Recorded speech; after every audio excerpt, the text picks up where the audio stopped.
Brothers Company, the makers of Lux Toilet Soap, brings you the Lux Radio Theatre, starring Charlton Heston and Nicole Moray in Secret of the Incas. Ladies and gentlemen, your producer, Mr. Irving Cummings.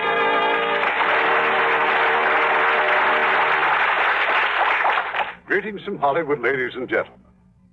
Throughout the ages, men have been willing to sacrifice a great deal in the search for lost treasures, even their very lives. In tonight's play, Secret of the Incas, we will take you to the lofty Andes of Peru and the frantic race to find a fabulous sunburst of the ancient tribe of Incas. And we have the original stars of this exciting adventure drama from Paramount Pictures, Charlton Heston and Nicole Moray. In the high Andes of Peru, the descendants of the Inca have searched for centuries for the symbol of their past glories, a fabulous golden disc encrusted with jewels. Once found, say the legends, the Inca nation will rise again to even greater glories. There are others who search for this golden disc, but for different reasons. One of them is an American. His name is Harry Steele. It's strictly legitimate, the business that first brought me down here. Peru's a mountain country. Needed air transportation, and I had a plane. Nice, neat, 24-passenger job. That was the beginning of the Harry Steele charter airline. It ended with a sudden merger between the nice, neat, 24-passenger job and an extra tall hunk of the Andes. No plane, no income. But there are ways of making a buck, even in Cusco. If you've ever been to Peru, you've heard about Cusco. Maybe you've even landed at the airport there. You might even have seen me hanging around the waiting room talking to Bert Springer. Bert's the American agent for the airline and field manager. Hey, Harry. Yeah? Ed Morgan was looking for you. Morgan, that makes my day complete. Let's see your flight list. Well, the plane just coming in. Yeah, give me the names of any of them that sound like tourists. Rich tourists. Mr. and Mrs. Winston from Boston. Mr. and Mrs. Richmond from St. Louis. Is that it? That's it.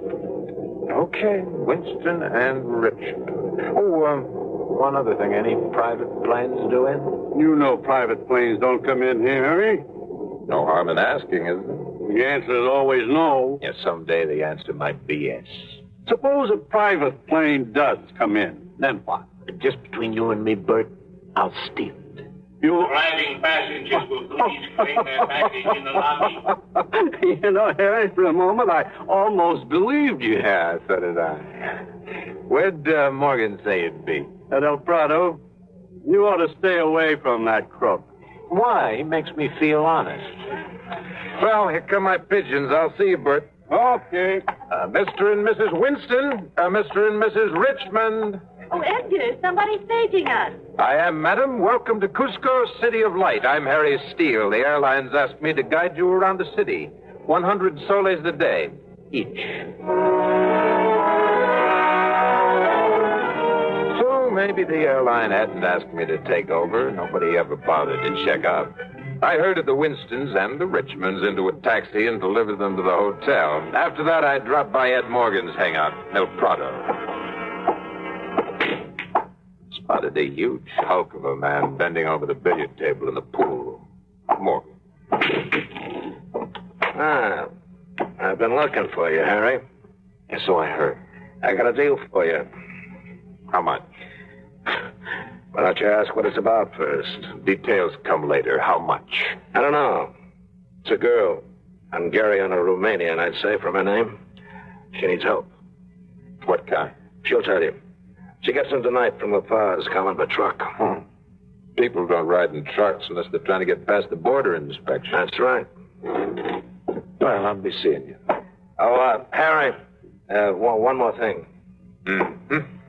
I thought there might be something else. I hear the Archaeological Museum just put up a new exhibit, a big stone carving. Inca. That's what you heard, huh? Heard an Indian found the carving with corner missing from it. Anything else? Had the Indian sold the missing piece to an American. I heard it might be the key to the hidden Inca treasure. You got good ears, Morgan. But I just thought I'd mention it in case you had something to tell me. No, can't think of a thing. Except be seeing you.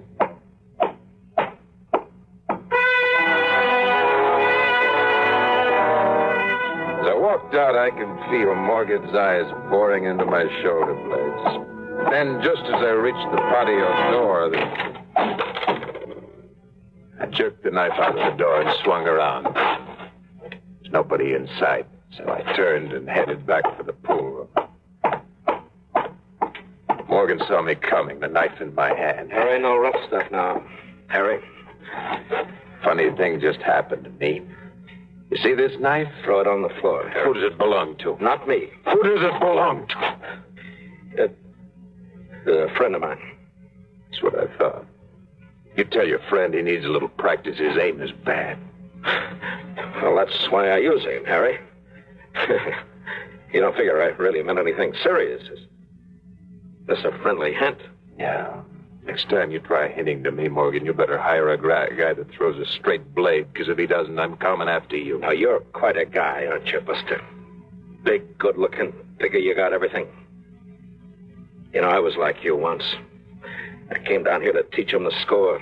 A quick million, and then home. 14 years I've been waiting for a line on that Inca treasure. Uh-huh. You waited till you're old and fat and tired, didn't you? Even if you make that million, now you're too used up to spend it. Harry, you got that stone, the missing piece that says where the treasure is buried. You got it, you know where it is, and you need a partner. Not you, Morgan. Listen to me, Harry. I told you I'm not interested, Morgan. By the time I got back to the hotel, my party of tourists was unpacked, washed up, and panting to see the sights of Cusco. I gave them a quick whirl through the shops around the plaza, a hike through the university. For the evening show, I brought them back to the main dining room of the Hotel de Turistas. Me, I headed for the bar. Oh, Mr. Steele? Mr. Steele? Yeah, something, Mrs. Winston? My husband isn't feeling well. I just sent him up to the room. Do you think a doctor No, might... he doesn't need one. Just tell him to take it easy. Stop prancing around the dance floor at this altitude. Yes. Cusco is over 2 miles high, isn't it? It is. Mr. Steele. Just call me Harry. Good.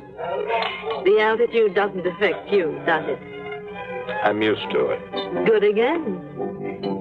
The orchestra's playing a rumba, Harry. Mm-hmm. I take my excitement in tall glasses. You know, you're quite an enigma. All afternoon, I've wondered why a man seemingly as capable as you... buries himself in this half-forgotten corner of the world. A lot of people have asked me that, Miss Winston. Women? Yeah. You see, I came down here with an airplane. And it smashed against a mountain. You've been asking around, huh?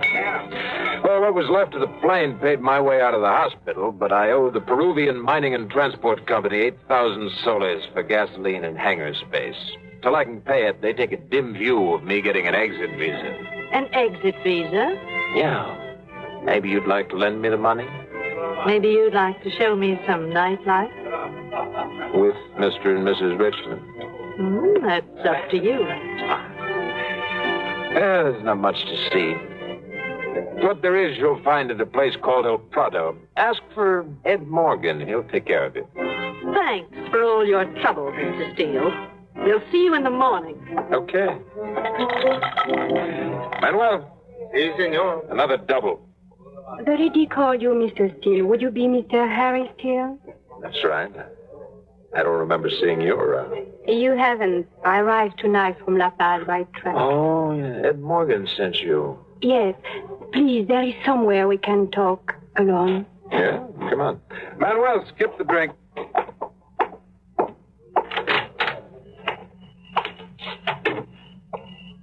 Hey, you've got seats somewhere in this patio. It is no matter.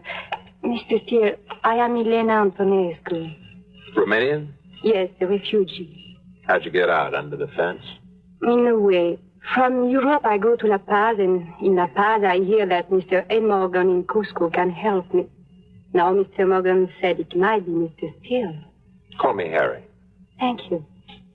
Just, what's this help to be?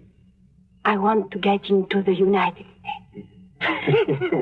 Why don't you ask me something easy, like a nice little murder or a boatload of pennies? All I wish from you is to go north.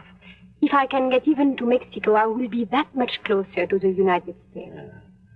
No passport, no papers. None. Besides wanting to come to Cusco, any particular reason why you left La Paz? The police. No visible means of support.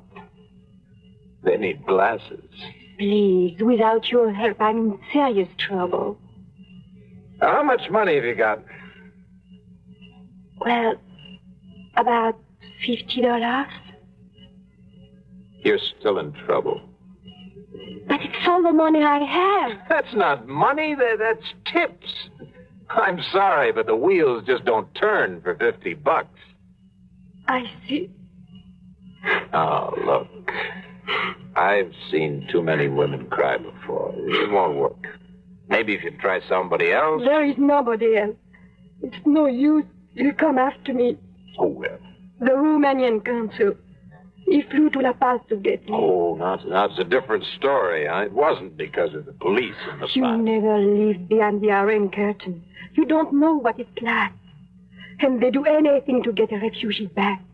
They'll follow me here. Well, that still gives you a couple of days to figure something out. The next passenger flight isn't due till Friday. I didn't tell you that the Romanian consul flies his own plane. No, you didn't. Flies his own. A big plane or a little one? I don't know. Why?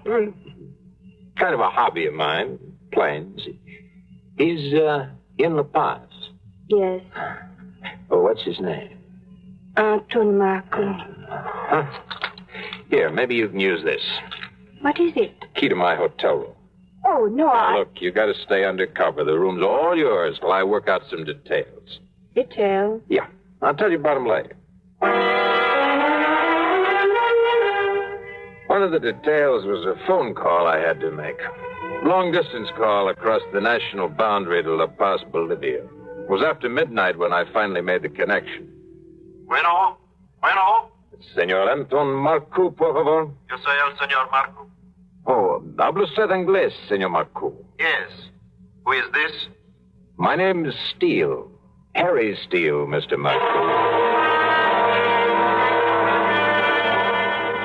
It was a very interesting phone call, you might say. Very rewarding. Next morning, I had him send breakfast up to the girl in room 620. After that, mostly to pass the time, I escorted my tourists, Winstons and Richmonds, through the great cathedral and the museum. The curator opened the vault for him, brought out his rarest exhibits. This was found in a tomb just outside Cusco. And now, our most cherished and most valuable relic. Oh, a golden sunburst. Set with the finest jewels of the Inca Empire. How do we know they're the finest, Senor Fernandez?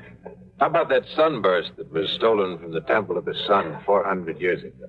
Well, we only know that by reputation. Perhaps it's merely a legend. Pretty specific for a legend. 30 pounds of pure gold set with 119 diamonds and 243 other jewels. And no one knows where it is now? No. You sure, Harry? Morgan. When did you develop a taste for museums? Just now. I want to talk to you, Harry. Listen. Harry, I'm losing my patience. Harry, will you listen? I am listening to the most beautiful sound in the world.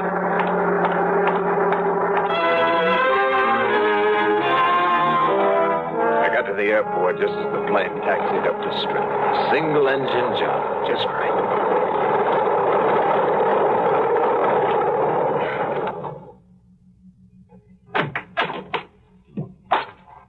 Welcome to Cusco, City of Light, Mr. Marcoum. You are the man who telephoned me? Harry Steele's the name. And the young lady we talked about? I have her ready and waiting. Splendid. And where? Before we get to that, Mr. Marcu, suppose we talk about pengos, zlotys, whatever you use in Romania. Oh, your money. I have it here in this envelope, Mr. Call me Harry. Yeah. Oh, dear. Okay, now we got to talk to Bert Springer. Springer? The airport manager. I thought you might like to order a full load of gasoline in case flying out of here in a hurry, maybe? Oh, you are a man after my own kind, Mr. Steele. I am, huh?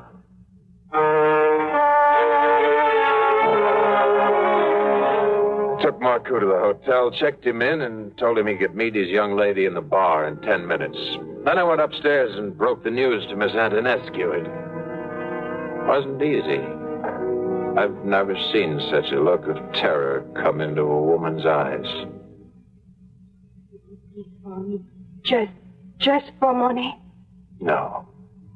For Marco's plane. I want that plane so bad I can taste it. I had to use you as a bait to get Marco to fly it up here.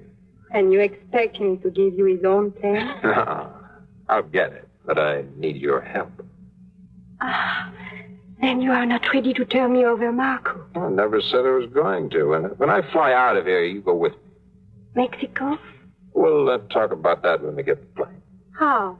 All we need are the keys. That's your job. He is waiting for us in the bar? Right now. Then the sooner the better, Mr. Steele. Swell. Oh, Miss Antonescu. Yes? Call me Harry.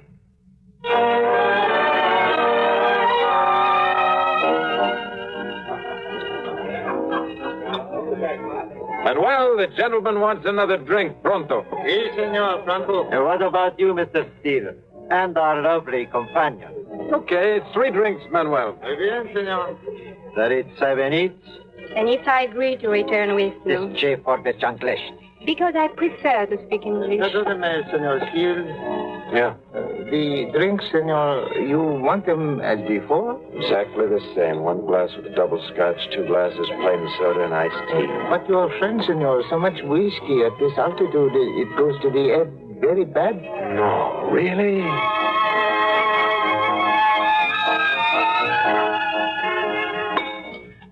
Good, it's 7 each. Elena, do it 7 each? Perhaps. Perhaps what? We are not talking to you, Mr. Steele. Elena, tak je novenic komine. Tak je novenic komine. Oh, yeah, we got that part. What else? Tak je novenic komine. Mr. Steele. Yeah, right now. The keys are in his hip pocket. I'll put you in the patio. Manuel? Senor? Maybe you better help Senor Marcu to his room. Uh-huh.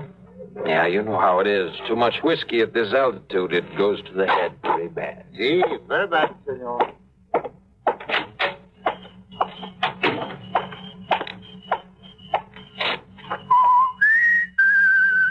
Here, by the fountain. Keys? In his pocket, as you said. Good girl. Let's see him. What about our luggage? I'll send a boy up for it. Let's have the keys. At the right time, Harry. Huh? When we are in the plane. Oh, that's the way it's going to be. Just when I thought you were beginning to trust me, Miss Antonescu. Call me Elena.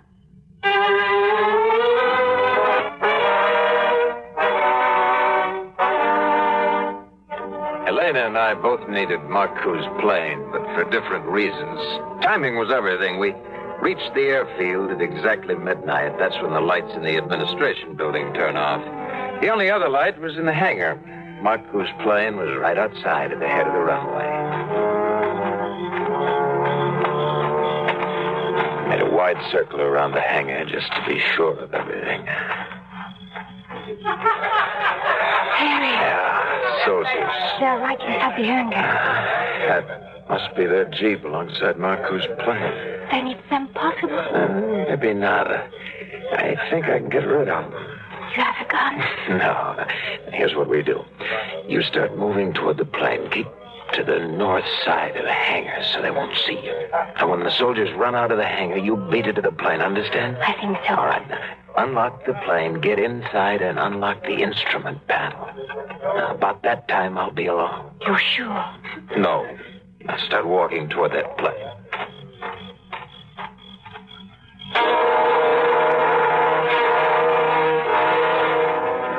I watched him start, then I circled back toward the administration building.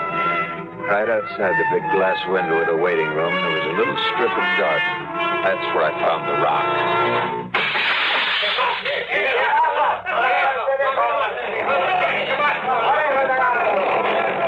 Now was my chance, for the Jeep was racing toward the administration building.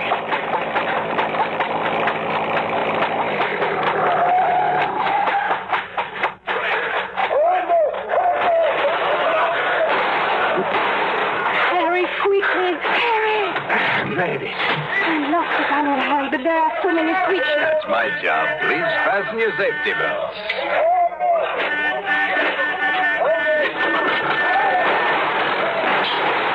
Harry, please, please.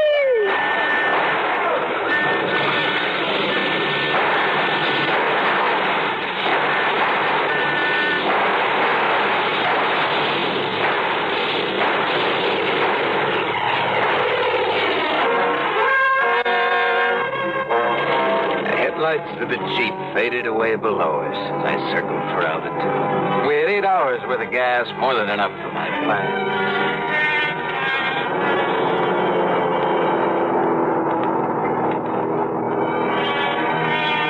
4 hours later, I dropped down to look for a certain landmark. I found it and a place to set down. Harry, are you sure we're landing in Mexico? Hardly. We're still in Peru, not too far from Cusco. But we have been flying for almost 4 hours. In circles. That clearing coming up at us is all part of my itinerary. You said you'd take me to Mexico. I didn't say when. Meanwhile, maybe you've heard of Machu Picchu. No? It's an ancient city of the Incas. You'll see it in a few hours. Why do you want to go to this place? It's out of the high-rent district.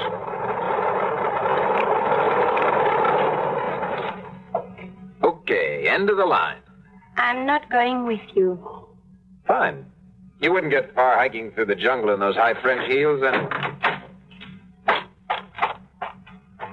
When will you be back? Oh, 2 or 3 days. You won't be lonely. There's plenty of wildlife to keep you company. Harry. Yeah? I think in my luggage I have walking shoes.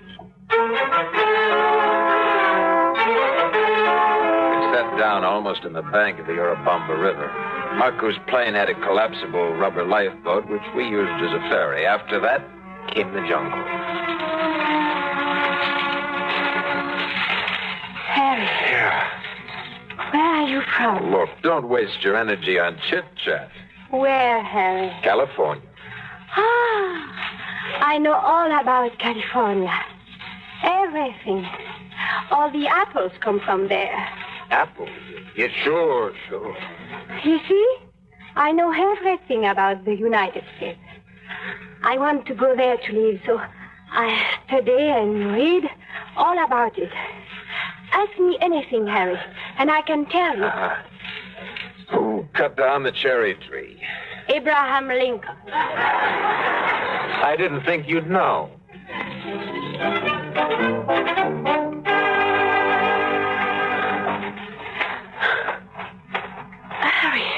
Harry, please. I can breathe. That's the altitude. Oh. Sit down for a minute. It's cold. The altitude.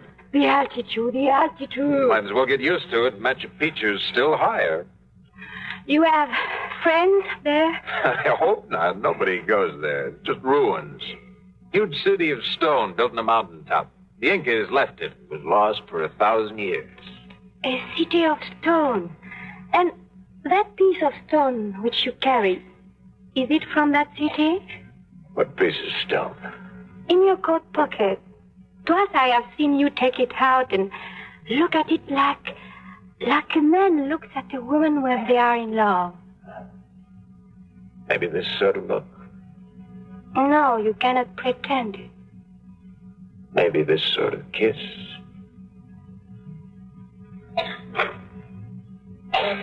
Why did you do that? Maybe to change the subject. Come on your feet. Let's move it.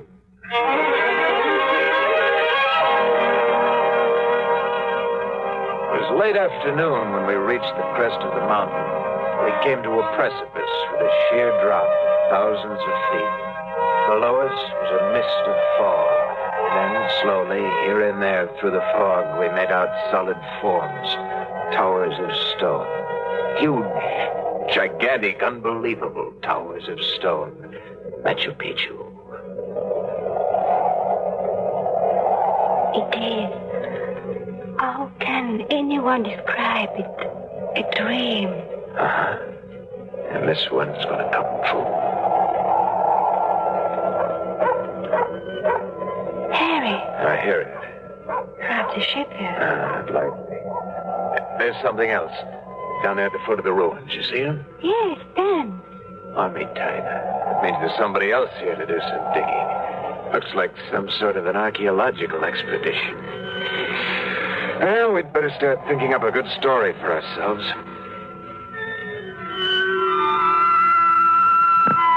We reached the floor of the valley and started toward the tents. It was a good-sized camp. Beyond, coming down from the ruins, was a long procession of Indians. That's where the music was coming from. We walked almost into the center of the camp before we spotted one of the archaeologists. He was a tall, good-looking guy. Stared at us as if we were some sort of mirage. Hello there. Dr. Livingston, I presume. Oh, Moorhead is my name. We don't have a Livingston with our expedition. Oh, I see a joke.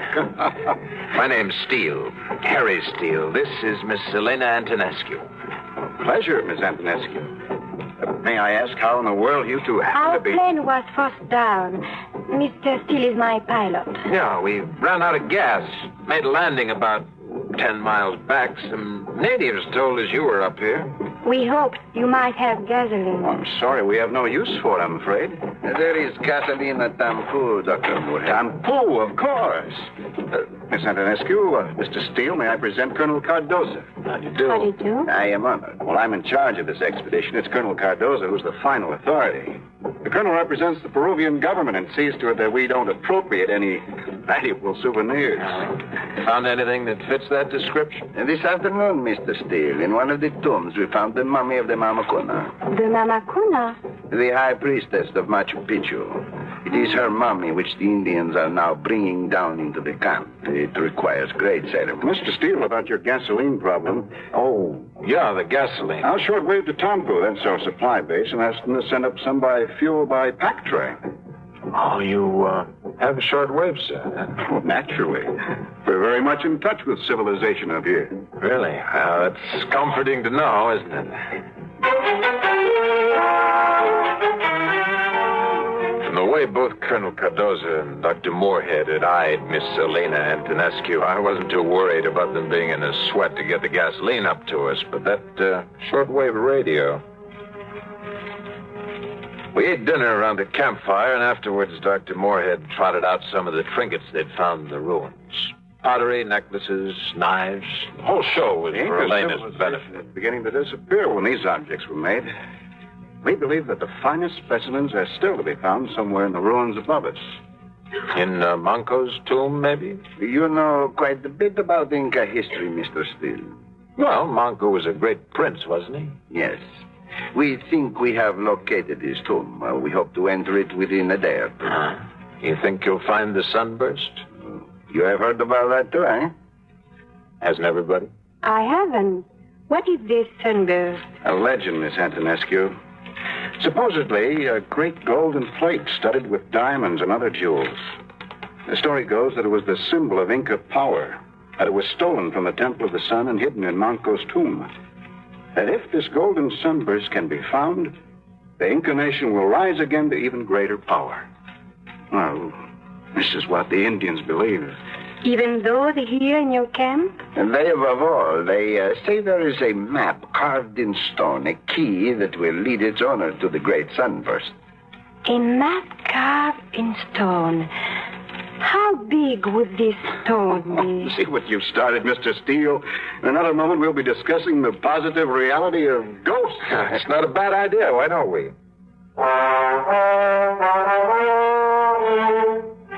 Later, I got the jump in the competition.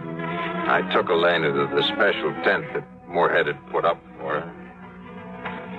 Harry, I know why you wanted to come here. I figured you did. Suppose I tell Moorhead or Cardozo. You won't. Not unless you want to get sent back to Romania for your trouble. Your only way out of Peru is with me. You forget something, Harry. The radio. What about it?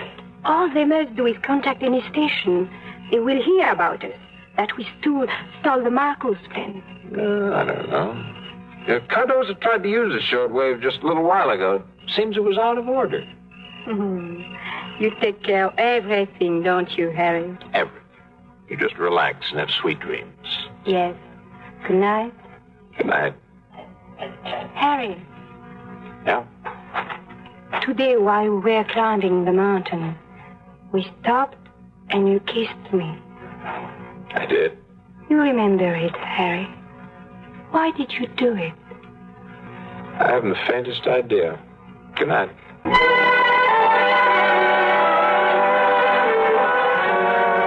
Next day, Moorhead and Cardozo invited us to go with them into the tunnel the diggers were driving under one of the temples. Moorhead called one of the Indians over to us. Pachakutek. Tita, I want you to meet some new friends. Antonescu and Mr. Steele. Pachakutek is pure Inca, descendant of the old princes, in charge of our digging. The Indian gave me a cold stare and then spat in the ground. Iskiuya, Bruno. Pachakutek. Tell him I understand Quechua very well. Oh? Then I must apologize. Why? What did he say? He said I have a gray face. The Indians say that for someone not to be trusted. A liar, a cheat, even a thief. What do you think, Dr. Moorhead? Please, this is most embarrassing. But then everyone's nerves are so keyed up. You see, according to our calculations, Blanco's tomb is directly ahead of us. We may break through at any moment.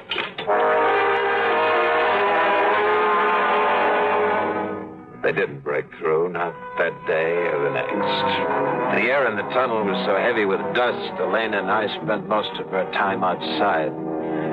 The third afternoon, I wandered back to my tent to stretch out for a while. As I lifted the tent flap, I saw a pair of boots in my bed. Come in. Don't be bashful. Morgan, how did you find me? Logic, my boy. You stole Marco's plane, but it never turned up at any of the airfields within range of your gas supply. So I figured you hadn't tried to go very far. Maybe just far enough to be near the Inca treasure. Hasn't been found yet. But soon?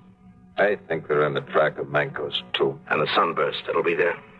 That's what it says in the stone. And you still got the stone. What do you think? Hand it over, Harry. No. Harry, maybe I should remind you that we're in business together, and it's big business. We just had a meeting, and we selected the new chairman of the board. These 6 votes are for me. And the little man with the big gun wins. The stone, Harry. It's in my pocket. All right, take it out. Throw it over here on the bed. Ah, that's nice, Harry. That's real nice. Well, your feelings are good. What about me? What's our deal? 50-50. We get the Sunburst, and we get out of here together. When we get back to civilization, we split everything. You trust me, don't you, Harry? Oh, sure, completely. What about the girl? I like girls. This one, she could wind up with all I've got if she works at it. You crumb. Mr. Steele. Pachakutek, duck that gun. Okay.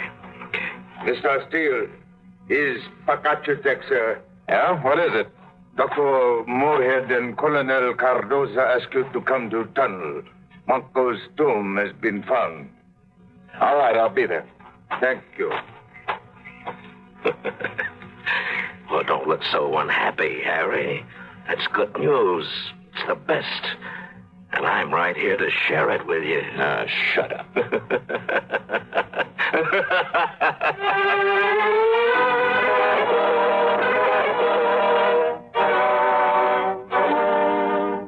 figured I'd have to talk fast, alibi the arrival of Morgan at Machu Picchu, so I told Moorhead and Cardoza that just before the plane crash, I'd managed to send out a radio call, and Morgan had picked it up and had come searching for us. But in their excitement, they hardly listened to my explanation. Gentlemen, this is the most important day of my life. Think of it. The tomb of Manco found. A great event, yes. I suggest we all have a drink on this. Right now? But the tomb is... We breached the wall, but we won't explore the interior until tomorrow. Tomorrow? Yes. Achakute has requested a delay in order that his people may perform the required ceremonies. Now we must have ceremonies? Of course. This is an event of great religious importance to the Incas. But that's no reason for us to put off our own celebration. No. Mr. Steele, Mr. Morgan, if you would care to join us. Yes. Count us in. Yeah. By the way, Dr. Moorhead, I've been thinking of doing a little hunting up here. You mind lending me a rifle? Oh, I'm afraid there's no game up at this altitude. We're too high. Well, I might be lucky. I'll find something to shoot at. No, we do not have any firearms, Mr. Steele. There is no use for them. Ah, that's a real disappointment, isn't it, Harry? Not a single gun in camp. Well.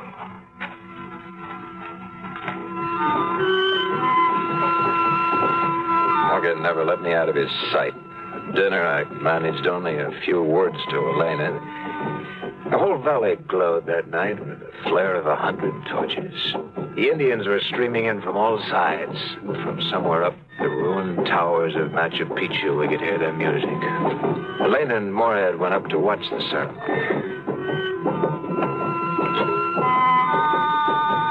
You are a very quiet man, Doctor. You make me feel comfortable. And yet there's so much I'd like to tell you. I'm listening. You probably find it difficult to understand the excitement occasioned by archaeological findings, but I believe the science of archaeology reached its very peak in Egypt, in the Valley of the Kings. The tomb of King Tutankhamun. An enormous room lined with gold, a gold sarcophagus. Fabulous jewels, rich carvings, alabaster, jade. When they lifted the fantastic sheath of gold that covered the king, I found the most precious thing of all. A single flower on his breast. Put there by his wife 4,000 years ago. Why do you tell me this, Dr. Moorhead? Because I'm trying to tell you that I love you. Oh. And I would like you to be my wife. But you don't know me. Elena. You know nothing about me. What is there to know? For 2 years, I've tried to get to the United States. This is only Peru, and I have had to do many unhappy things just to get here. None of that matters, Elena. Let me take you to the United States as my wife. To California? Anywhere you like. To California, where they have all the apples. Aren't you thinking of oranges? Am I? Yes. California is famous for oranges. I see. Dr. Moorhead, there is something I must know, something important. Yes. Who cut down the cherry tree? Why, George Washington, of course. But why does it matter? He lied to me even about that.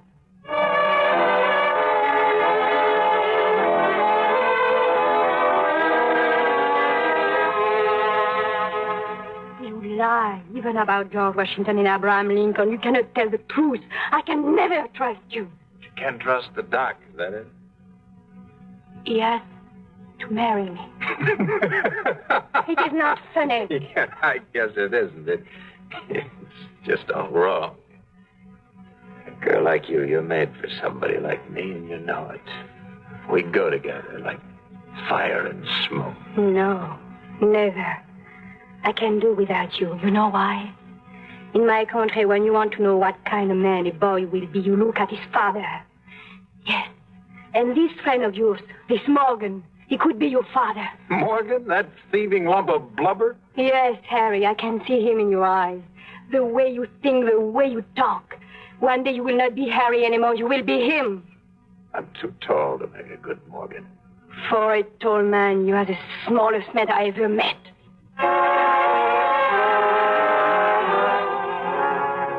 back to my tent. Found Morgan holding the piece of Inca stone under the oil lamp and muttering to himself. It doesn't make sense. The carving on this stone doesn't look like anything I've ever seen before. Ever seen a mirror? A mirror? Yeah, that's what one of those circles is supposed to be. Now, you can read it like a book, huh? Like a book. It looks like I'm going to have to depend on you after all, doesn't it? Weren't you planning to? Partners, aren't we? Oh, sure. Oh, man, we wish we could get into that tomb tonight. You know, for 14 years I've been dreaming about that sunburst, all of gold and jewels. And now it's almost in my hands. It'll be ours, Harry, ours. We'll split 50-50, a diamond for you and a diamond for me. How about it, Harry, huh? Keep talking. $1 million. It's worth that at least. You know, it makes me shake just thinking about this. Yeah, look at my hands. I can't hold them still. You see, Harry? I see, yeah. What's the matter with you, Harry? Don't stare at me like that. Harry, what in blazes are you looking at? What do you see? Me, Morgan. Only me.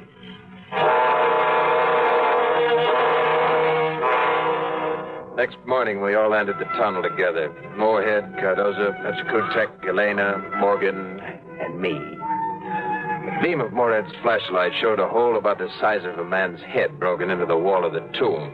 First, it had to be made bigger. How do they know this is Malcolm's stone? By research, Miss Antonescu. At least we're reasonably sure. You mean you're not positive it might turn out to be a dud? No archaeological find is a dud, Mr. Morgan.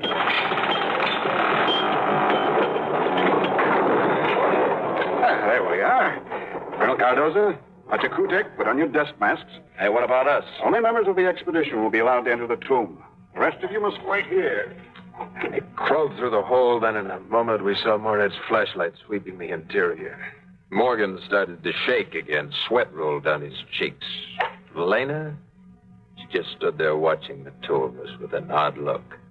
Then we heard Pachacutic yell. Uncle Hijo, Oh, what does he say? Oh, what does he say? It's Manco's tomb now. Great. He was not fool. Oh, talk in English, you fool. It's about the sunburst. Well, have they found it? Harry, have they found it? Yeah. It's made out of stone.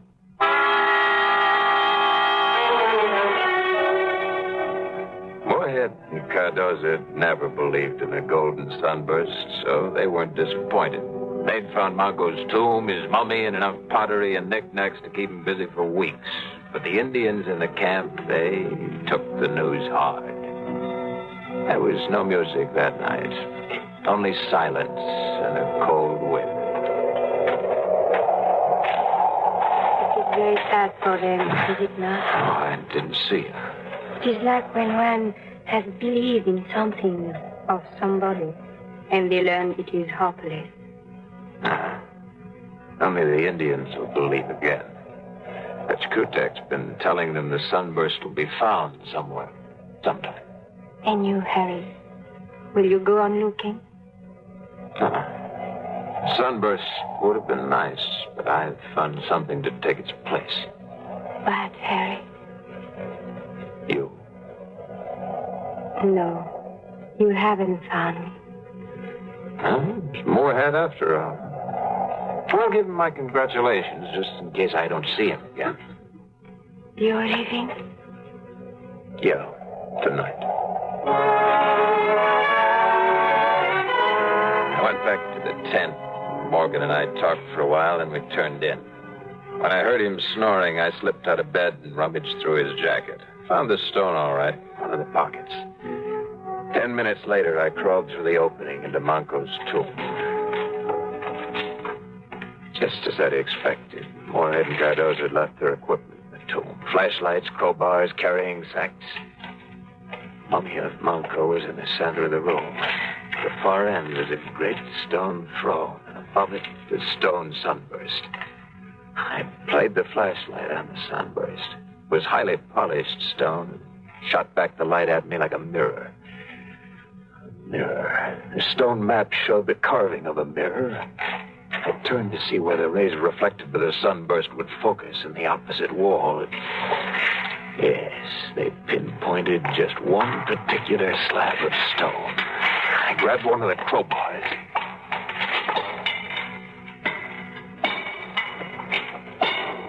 The slab started to move, and then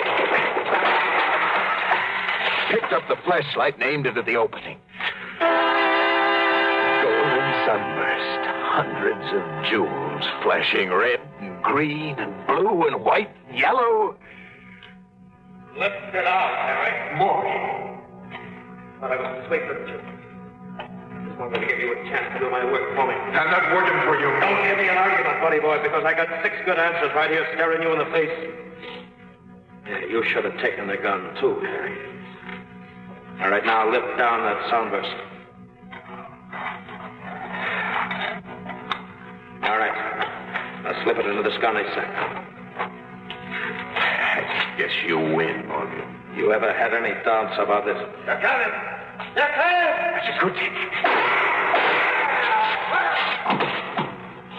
Give me that gunny sack. Give that to me.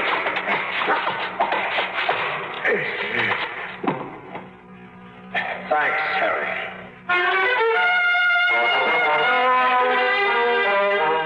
I must have been out for some time. When I finally came to, Morgan was gone and the sunburst with him. I crawled out of the tomb and ran to the mouth of the tunnel. The whole camp was awake. Indians with lighted torches were running toward the hills. 2 shots from the direction of the trail over the mountain peak. Thanks for the clue, Morgan.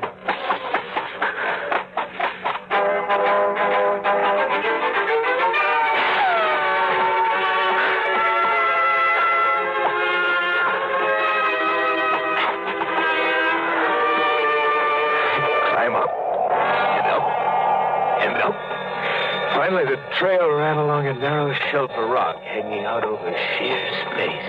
Empty, black space. That was your last bullet, Morgan. Number 6. Morgan? Morgan! Harry. Harry. Hold me up, Harry. It's my knees. They just buckled under me. It's the altitude. I want that sunburst, Morgan. I'm an old man, Harry. There's nothing left. Nothing. You should have seen me in the old days, Harry. I was rugged then. Give me the sunburst. No. No, it's mine. It's mine. Why did you bring the sunburst back to us? Well, in the first place, I didn't take it. All I did was find it and then get it away from Morgan. Speaking for the government of Peru, Mr. Steele, I wish that there were some way in which we might show our appreciation. You can. You can tell me where I'll find Miss Antonescu. I believe she's in her tent. Thanks. But there might be one other thing, Colonel. Name it, sir. Well, speaking for the government of Peru, maybe you might arrange an exit visa on my passport. It shall be done. Thank you.